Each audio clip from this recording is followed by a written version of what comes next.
nous avons une photographie très complète des accords qui ont été signés.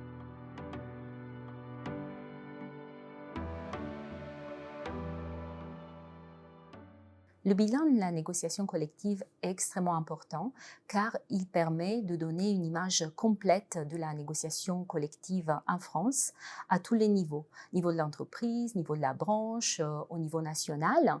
Et c'est un vecteur par lequel on peut se rendre compte chaque année des principales thématiques qui ont été négociées.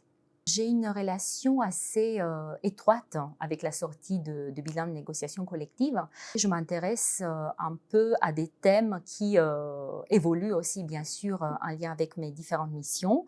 Au départ, j'étais plus sur l'égalité professionnelle entre les hommes et les femmes et tout ce qui est négociation autour de la durée du travail et des aménagements du temps de travail. Plus spécifiquement, depuis la crise de la Covid, mes travaux sur l'activité partielle et les différentes activités partielles me font m'intéresser de près au bilan de la négociation collective.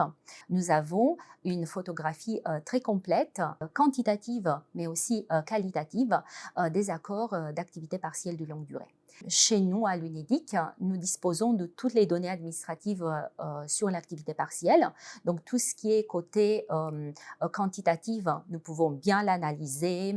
Nous passons beaucoup de temps à faire le suivi et l'évaluation des dispositifs d'activité partielle, tandis que les aspects plus qualitatifs nous manquent. Donc, c'est ça la valeur ajoutée pour moi dans mon travail, dans mon quotidien, qui est très important du bilan de la négociation collective, car il me permet de voir des éléments beaucoup plus qualitatifs de ce qui est réellement négocié au sein des entreprises ou au sein des branches par rapport à ce dispositif.